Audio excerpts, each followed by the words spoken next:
Hello friends, welcome back to my channel, and in today's video we will discuss about the OG book of finance, which is The Psychology of Money by Morgan Housel. So this is one of the single best book on money that all of you should read in your life, whether you are students or working professionals. I recommend you to read this book because 1.5 years ago I read this book. I picked up this book in suggestion of some recommendations on YouTube and Instagram, and my experience has been lovely. It has completely changed the perspective, the way I look about money, and I strongly urge you to pick up this book and read it right from beginning till the end. I have put a link in my description box so you can purchase this book on Amazon. And in this particular video we will discuss about the book summary, where we will talk about each and every chapter of this book in brief, and we'll try to make you understand the gist of what the author is trying to make us understand through this book. But highly recommend you to read the book completely in its entirety on full. Okay, so without wasting a lot of time, let me just commence this video. So the first chapter that the author talks about is that no one's crazy about money. So people make financial decisions based on personal experiences, upbringing, and the economic environment in which they grew up. Two people from different generations or economic backgrounds will have vastly different attitudes towards risk, debt, and investing. Since no one has the same experiences, it's crucial to recognize that different financial behaviors may seem irrational but make sense to the individual. So इसका एक आपको example बताता हूँ. Suppose 2008 में आपको पता होगा कि ग्लोबल फाइनेंशियल क्राइसिस हुआ था. तो 2008 के जो क्रैश था मार्केट का, उसके अगर कुछ महीने पहले अगर कोई इंसान स्टॉक मार्केट में इन्वेस्ट करता तो उसका सारा का सारा पैसा 50-60% उसका पोर्टफोलियो डाउन हो जाता. तो उसका जो पर्सपेक्टिव होता है इन्वेस्ट करने का, that would have been completely different as compared to a person जिसने स्टॉक मार्केट के क्रैश होने के 2-3 महीने के बाद पैसा इन्वेस्ट किया.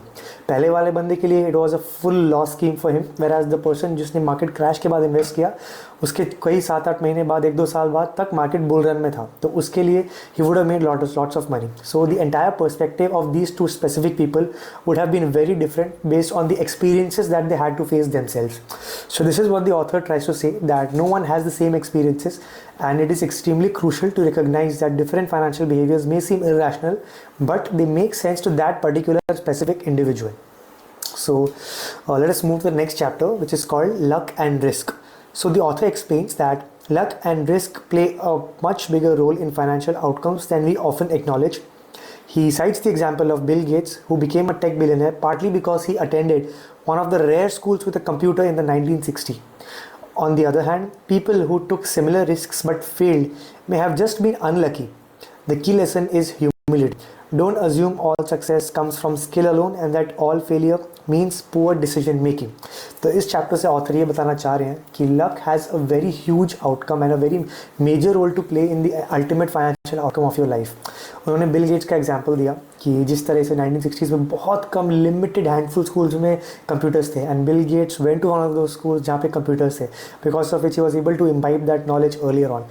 And yeah, he got lucky because of that. But yeah, we will not discount the hard work and efforts that he would have put in. But yeah, being placed in a school, having a computer in the 1960s was a luxury in itself. So that is one lesson. The lesson is that you should be humble no matter what, because success often does not only come from poor decision making, but luck also has a very, very, very vital role to play. Moving on to the next chapter, which is never enough. So even the wealthiest people of the world fall into the trap of never feeling satisfied. Housel uses examples like Bernie Madoff, who had plenty of money but still ran a Ponzi scheme out of greed. The lesson: define what enough means to you and avoid unnecessary risks just to chase more wealth. जैसे कि आपको एक example देता हूँ, ठीक है, अगर आज के डेट पे किसी भी मिडिल क्लास इंसान को 5 to 6 करोड़ अगर उसके पास देंगे, so that should be enough for him, right, क्योंकि उसने कभी ऑब्वियसली 1 करोड़ रुपये भी कभी नहीं देखे. लेकिन the moment that particular person hits that 5-6 crore mark, उसके एस्पिरेशन बढ़ जाएंगे कि मेरे को 5-6 से 15 के पास कैसे जाए, 15 वाले का एस्पिरेशन होगा कि 50 तक कैसे जाए. तो ये करते करते ना, there is no end to this race, there is no end to chasing more money and chasing more wealth. So the author tries to tell you that keep a goal post and ensure that you fix to that goal post. Don't keep the goal post moving, because at the end of the day, greed will overpower your mind and you will end up losing what you have earned also. Okay, so in the next chapter we will talk about confounding compounding. So compounding is the most powerful force in wealth creation, but people fail to appreciate its impact over longer periods of time. So the author illustrates this through Warren Buffett, who accumulated most of his wealth not because of extraordinary investing skills, but because he started young and let compounding do the work. The key takeaway is to start early and stay invested. जैसा कि उन्होंने बोला कि जो Warren Buffett थे, the S investor, उन्होंने अपनी life का जो 85 to 90% जो नेट वर्थ है, जो वेल्थ है, वो उन्होंने 75 to 80 एज के बाद कमाया. वो अभी 90s में है, तो अपने करियर के लास्ट के 10-15 ईयर्स में ही उन्होंने अपने वेल्थ को सबसे ज़्यादा कंपाउंड किया था, 80 to 90% of his wealth. So that tells a lot about the power of compounding. So this is what the author has tried to tell us in this particular chapter. Next, getting wealthy versus staying wealthy. So he tries to say that making money and keeping money require different skill sets. Risk taking and optimism help people build wealth, but staying wealthy requires humility and the ability to recognize that things can go wrong. The best investors prioritize survival over maximizing short-term gains.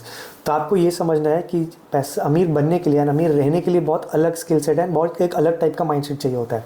तो यहाँ पे वो यही बता रहे हैं. Suppose जैसे आपको एग्जांपल बताता हूँ, वो जो केबीसी में सुशील कुमार जी थे, जिन्होंने 5 करोड़ रुपीज़ जीते थे केबीसी के सेट पे.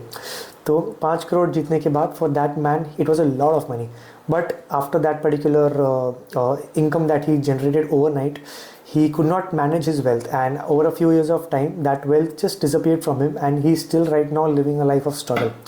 So यही बताना चाह रहे हैं ऑथर कि अमीर होना और अमीर रहना दो completely different skill set है, आपको दोनों की तरफ में काम करना है. नेक्स्ट चैप्टर में ऑथर बताते हैं दैट टेल्स यू विन. इसमें ये बोल रहे हैं कि most big financial success comes from a few rare events और tail events.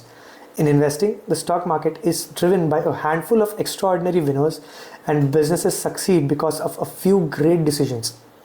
Housel emphasizes that setbacks and small losses don't matter as long as you benefit from the big wins over time. जैसा कि आपको पता है tell events क्या होते हैं, कोई एक ऐसा एक्स्ट्राऑर्डिनरी इवेंट जिसमें आपका बहुत एक्स्ट्राऑर्डिनरी इम्पैक्ट होता है इंडियन मार्केट्स में, इकोनॉमी में. एग्जांपल आपको बता दूं, जैसे 2008 का global financial crisis, Covid stock market जो कोविड-19 में स्टॉक मार्केट क्रैश था, द डॉट कॉम बबल 2001 में जो बर्स्ट हुआ था. इस पॉइंट ऑफ टाइम पे मार्केट लगभग अराउंड 50 to 60% करेक्ट हुआ था in each of these cases. So ऐसे पॉइंट ऑफ टाइम पे अगर आप इन्वेस्ट करते तो you would have turned out being extraordinarily successful. Okay, so there are very certain events which happen only during certain periods of time and you have to ensure that you are encashing on those opportunities. So moving on, freedom, the ultimate goal of money. So ये chapter is very important because the author talks about money being the greatest value in giving people control over their time. The greatest value of money is giving people control over time. Many people chase wealth to buy luxury goods, but true financial success is having the flexibility to do what you want when you want. The ultimate goal should be financial independence and not extravagant spending. जैसे कि आपको पता है जो आज के date पे corporate में काम कर रहा है, आप बेशक चाहे अच्छा पैसा कमा रहे हो बट आप फ्री नहीं हो. You have to be available for your manager, for the team's requirement, and you can be called any point of time, Saturday, Sunday, जहाँ आपकी कोई पर्सनल कमिटमेंट भी हो, वहाँ भी हो सकता है कि आपको काम दिया जाए एंड आपको अपने बॉस की बात सुननी पड़े, and you don't have the option of saying no, right, very frequently. So this is what money's greatest value. It brings you to the table. It brings you freedom. You can choose to do whatever you want and when you want without caring about money. So this is where financial independence comes into the picture. So next we will talk about man in the car paradox. The author talks about wealthy people often buy expensive cars and house to show status, believing that others will admire them. However, most people don't think about the car owner but rather imagine themselves in that car. The key insight is that money spent on status symbols often fails to achieve its intended purpose. इसका मतलब ये कि suppose आप आज एक गाड़ी खरीदते हैं, अच्छा जैसे गाड़ी खरीदते नहीं, किसी को आप देखते हैं कि वो एक सपोज BMW की गाड़ी चला रहा है, ठीक है, आप उसको देख के आपको इसलिए ऐसा लगता है कि बुरा लगता है क्योंकि आप अपने आप को खुद को इमेजिन करते हो सिचुएशन में कि आपको कैसा लगेगा. आप अपने स्टेटस को बेसिकली एक बूस्ट दे रहे हो, ठीक है, but at the end of the day वो एक स्टेटस सिंबल ही है in end it fails to achieve its intended purpose. Next we will talk about wealth is what you don't see. Many people equate wealth with visible symbols like big houses and fancy cars. However, real wealth is the money that isn't spent. It's the savings, investments and assets accumulating behind the scenes. Financial security comes from accumulating unseen wealth rather than spending on material possessions. तो यहाँ पे author बोल रहे हैं कि किसी भी individual की अगर आप जो गाड़ियाँ देख रहे हैं, बड़े बड़े घर देख रहे हैं, स्टेटस देख रहे हैं, वो उसका ट्रू वेल्थ नहीं है. उसका ट्रू वेल्थ उसकी एक्चुअल सेविंग्स, उसके एक्चुअल एसेट्स एंड उसके एक्चुअल इन्वेस्टमेंट्स है. That is putting money in his particular pocket. So इस पर्टिकुलर चीज़ से ही आपको फाइनेंशियल सिक्योरिटी मिलती है rather than spending on materialistic stuffs. Next, save money without a specific goal. This is also extremely important. So instead of saving only for specific reasons like buying a house or buying a car, Housel suggests that saving just for the sake of saving is extremely critical. Having a financial cushion allows you to handle unexpected events, seize opportunities and reduce stress. अब आप देखिए, अगर आप किसी particular goal के लिए invest कर रहे हैं, ठीक है, और आप उस पर्टिकुलर गोल, हो सकता है कि आप वो गोल अचीव ना कर पाओ, कोई अनएक्सपेक्टेड चीज़ें हो जाए, तो इसलिए आपको किसी रेनी डे के लिए, किसी ब्लैक डे के लिए भी आपको सेव करके रखना ज़रूरी है. Because ultimately it will give you a cushion to handle unexpected events like these. जैसे स्टॉक मार्केट क्रैश हुआ तो आपके पास अगर उस समय पैसे नहीं पड़े, आपका पूरा पोर्टफोलियो डाउन हो गया, then it is going to be extremely troublesome for you. And आपके पास अगर कैश नहीं है उस पॉइंट ऑफ टाइम पे, तो आप उस मार्केट क्रैश का अपॉर्चुनिटी भी नहीं उठा पाओगे. So hence the basic habit inculcation should be that you should learn to save money without having a specific goal. Just make it a part of your life, make it a particular habit in your life. So moving on to the next chapter is that being reasonable is better than being rational. Financial decisions don't always have to be perfectly rational, they just don't need to be reasonable. Most people don't optimize every financial decision mathematically. Instead, they make choices that align with their emotions, lifestyle and comfort levels. तो author यहाँ पे यही बोल रहे हैं कि चीज़ें हमेशा बहुत रैशनल होने की ज़रूरत नहीं है, they need to be reasonably correct. तो ये था इस चैप्टर का crux. Next is surprise. The biggest economic and financial events are often unpredictable. No one foresaw the internet revolution or the 2008 financial crisis in precise detail because the future is full of surprises. It is important to stay flexible, be cautious with forecasts and prepare for uncertainty. जैसा आपको पहले भी मैंने बताया कि it is important for you to save money without a specific goal, and this is precisely why, because the world is unpredictable, the economy is unpredictable, the world in which we are living is a VUCA world and anything can happen at any point of time. Hence, it is important for you to stay flexible and be cautious with your money and preparation beforehand. Next, we will talk about keeping a room of error. Planning for the future should always include a margin of safety. Whether it's investing or career decisions, having a financial buffer helps you stay resilient during setbacks. So Housel suggests that it always assumes that unexpected expenses will arise. तो author बोल रहे हैं कि पहले से ही आप prepared रहिए, यानी ये सोच के ही रखिए कि कुछ अनएक्सपेक्टेड चीज़ें होंगी आपके लाइफ में, जिसके कारण आपको एक एक्स्ट्रा अमाउंट ऑफ मनी चाहिए होगा.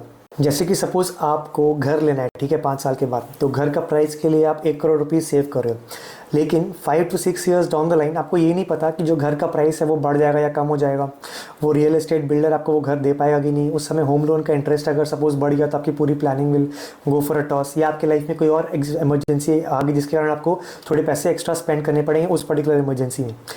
इसलिए the author suggests that it is better to have that assume that certain unexpected expense will rise and keep a small room for that so that you are not caught off guard. Next we will talk about you will change. So people underestimate how much their financial goals and desires will change over time. What you want in your 20s may not be what you want in your 40s. Instead of locking into rigid financial plans, it's better to leave room for flexibility. So this is again where saving without any reason comes into the picture. Next is that nothing's free.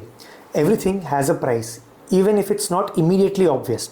For example, in investing, the price of high returns is market volatility. If you want big gains, then you must be willing to endure short-term uncertainty and downturns. जैसे अभी आज के time पे tariffs चल रहा है, government एक दूसरे के ऊपर टैरिफ्स लगा रही है, दूसरी कंट्री की, अमेरिका और रेस्ट्रिक्टिव ट्रेड पॉलिसीज़ लेके आ रहे हैं, तो मार्केट काफ़ी ज़्यादा ऊपर नीचे हो रहा है. So that is the price that you are paying. Short term corrections and rises हो रहे हैं मार्केट में, तो आप भी एंक्शस फील कर रहे होगे कि आपका पोर्टफोलियो का क्या हाल होगा. So that is nothing but the price that you are paying for a good return that you will get over a period of time, 10-15 years down the line. Next is you and me. Different people have different financial goals. A short-term trader, a long-term investor and a retiree all have different reasons for buying or selling stocks. Understanding that others have different risk tolerances can help you avoid being influenced by their decisions.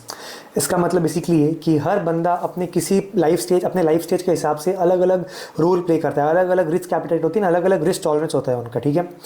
अगर कोई short term trader है, कोई long term investor है, और कोई एक retirement में है रहा बंदा जो अपने स्टॉक्स को भी बेच रहा है, ठीक है, क्योंकि उसको पैसे चाहिए। लेकिन आपको जो डिसीजन बनाना है, आपको अपना रिस्क टॉलरेंस समझ के बनाना है, एंड आपके करंट सिचुएशन के हिसाब से बनाना है, and not by being influenced with what other people are doing. So this is what has to be done over here. The next is the seduction of pessimism. So people tend to pay more attention to negative news than positive news, especially in finance. Doom and gloom predictions about recessions or market crashes often sound smarter than optimistic, always grown in the long run. Housel encourages a rational balance between optimism and caution. जैसे suppose market correct होता है 2 से 3%, ठीक है। Suppose Covid के time पे भी आपने देखा होगा मीडिया हाउसेस का क्या रिएक्शन रहता है, blood bath on Dalal Street, blood bath in Sensex, blood bath in Nifty, investors lose 2 lakh crore rupees. तो ऐसा उन लोग बेसिकली नेगेटिविटी क्रिएट करने की कोशिश करते हैं। लेकिन ओवरऑल हिस्टोरिकली देखिए, इकोनॉमी लॉन्ग रन में ग्रो ही करती है, फिर चाहे बीच में जितने भी छोटे छोटे पेन पॉइंट्स आए हो, ठीक है। तो इसलिए ऑथर ये बोल रहे हैं कि आप एक रैशनल बैलेंस मेंटेन करिए between optimism and caution. Next we talk about when you will believe anything. Stories are powerful in shaping financial beliefs. People often believe in simplistic explanations for complex events, such as assuming that market crashes happen only because of one reason. जैसे देखिए, market crash होता है किसी भी reason के कारण हो सकता है। कोई एक स्पेसिफिक इंडस्ट्री अच्छा नहीं कर रही है, इलेक्शन के रिजल्ट्स अगर फेवरेबल नहीं आए हैं, मे बी कोई एक स्पेसिफिक कंपनी बैंकरप्ट डिक्लेयर हो गई है, टैरिफ्स कंट्री एक दूसरे के ऊपर लगा रहे हैं। एक ग्लोबलाइज्ड वर्ल्ड है, एवरीथिंग इज कनेक्टेड. सो एक reason can be the one reason in one country can be the cause of a market crash in some other country also. So however, the real world is much more complicated and it's important to question financial narratives rather than blindly accepting them. तो यही author बोल रहे हैं कि चीज़ों को question करो, narratives को क्वेश्चन करो और ब्लाइंडली उनको एक्सेप्ट मत करो. And the last chapter that we will discuss is altogether new. So money is deeply personal and there is no single right way to manage it. Financial success is more about behavior, which includes discipline, saving, patient, avoiding unnecessary risk rather than intelligence. अगर आप एक disciplined individual हो, आप में patience है, then you're more likely to be successful than a person who has more than above average intelligence. And the ability to stay financially stable over decades is the key to long-term success. So yes, with this we come to an end to this video. I've briefly tried to make you understand about each and every chapter and what the essence of each chapter talks about. Clearly this video is not a replacement for your reading experience of this book. I would still recommend you to please buy the book clicking on the link below and read the book for a full experience. But yeah, go through this video and understand the basics and gist of the book so that you make your reading experience a much more pleasurable one. I hope that you like this video. Do subscribe to my channel and do like this video and stay tuned for my next one.